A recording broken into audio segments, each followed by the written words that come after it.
Olá, meu nome é João Paulo, aqui do canal Remanescente Fiel. Sejam muito bem-vindos ao meu canal.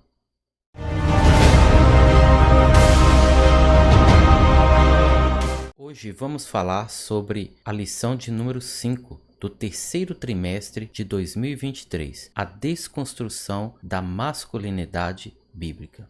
O texto áureo diz o seguinte: E tomou o Senhor Deus o homem e o pôs no jardim do Éden para o lavrar e o guardar. Gênesis capítulo 2, verso 15. Na verdade prática, diz assim: o homem foi criado com qualidades que expressam variedade, responsabilidade e liderança. Segundo o dicionário Infopédia, virilidade significa conjunto de atributos tradicionalmente associado ao sexo masculino. Na introdução, veremos os efeitos negativos que o progressismo tem causado na sociedade, distorcendo a masculinidade do homem. Assim, os marcos judaico-cristãos do papel do homem são questionados. A masculinidade, então, passa a ser relativizada e o modelo bíblico do homem desconstruído. Portanto, nesta lição, veremos o mandato divino para o homem e as ofensivas de desmasculinização e o exemplo de masculinidade bíblica que Deus requer do homem cristão.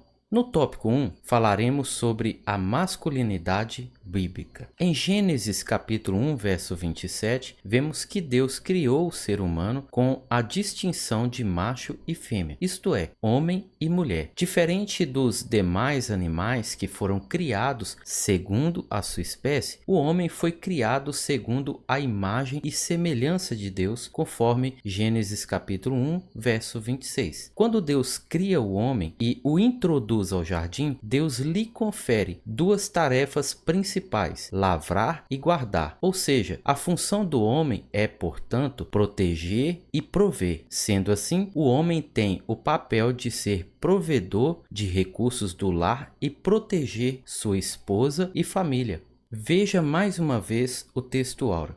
E tomou o Senhor Deus o homem e o pôs no jardim do Éden para lavrar e guardar. Gênesis capítulo 2, verso 15. Paulo também ratifica essa função do homem em sua epístola aos Efésios, no capítulo 5, dos versos 28 ao 30. Ressalta-se que a masculinidade bíblica enaltece o amor e o cuidado em relação à mulher e que o machismo a inferioriza e a desonra. Nesse aspecto, a Bíblia ensina ao homem a honrar a mulher com toda a dignidade. Também a Bíblia nos relata que Deus criou o homem para que este fosse líder e governasse. Na Bíblia, Deus é cabeça de Cristo, Cristo é a cabeça do homem e o homem é a cabeça da mulher. O movimento feminista de viés marxista considera esse modelo como um sistema machista, opressor para com a mulher. Ao contrário dessa falácia, o apóstolo Paulo revela que o homem deve liderar a sua casa do mesmo modo que Cristo lidera a igreja.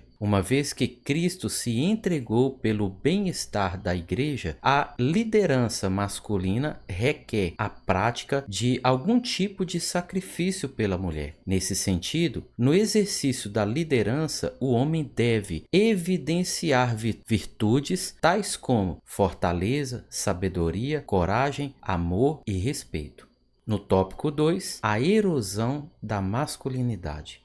Em tempos pós-modernos, a ideologia de gênero faz contínuas investidas de legitimação da homossexualidade. Esse conceito ignora as características físicas e biológicas, alegando que o homem nasce sexualmente neutro. Essa concepção invalida a criação divina da raça humana como ser binário, masculino e feminino.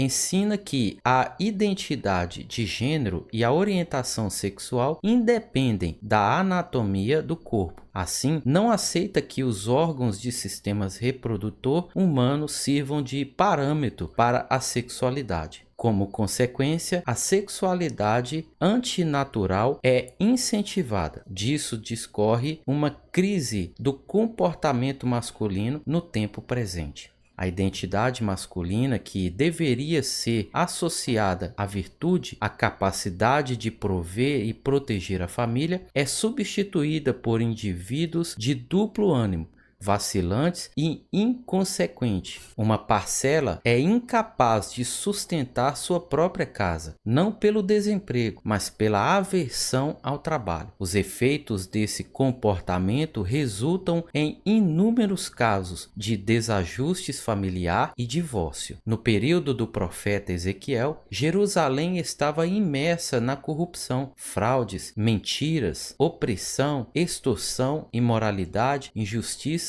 e violência. Deus revelou ao profeta que uma das causas do juízo iminente era a crise de liderança e que procurava alguém para revelar a situação. Nesse caso, Deus ainda procura esse tipo de homem na atualidade. Passando para o tópico 3, Boaz, símbolo bíblico de masculinidade. Boaz era um parente de Elimeleque, o falecido esposo de Noemi. Esta perdera o marido, os filhos e ficara apenas com a moabita Ruth, uma de suas noras, também viúva e sem filhos. Para sobreviver, Ruth foi trabalhar no campo de Boaz. Ao saber que Ruth deixara a sua terra para apoiar a sogra, Boaz a tratou com generosidade. Ele se dirigiu a ela com ternura, a protegeu para não ser molestada e ordenou que fosse favorecida na colheita. Porém, pela lei, uma viúva sem filhos só poderia ser resgatada pelo casamento com um parente próximo do falecido. Ao prometer resgatar Ruth e a herança de Elimeleque, Boaz estava ciente que o direito era de um parente mais próximo que ele. Assim, movido pelo senso de responsabilidade, liderança e honra, Boaz levou o caso aos anciões. Na audiência, explicou que as terras estavam à venda e que aquele que comprasse deveria casar-se com Ruth. O parente que tinha a primazia autorizou a Boaz comprar as terras e se casar com a moabita. Ao adquirir a propriedade e tomar Ruth por mulher, Boaz tornou-se provedor e protetor daquela família. O casal gerou a Obed, avô do rei Davi, de cuja linhagem nasceu Cristo.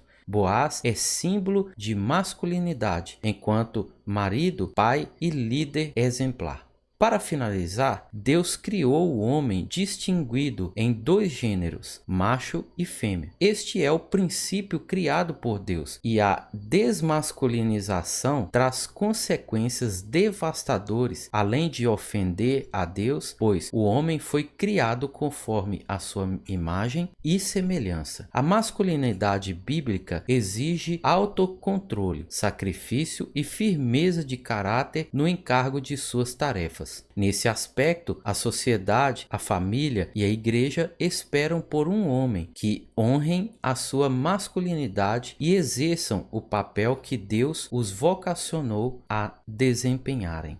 Que Deus abençoe a sua vida rica e poderosamente no nome de Jesus.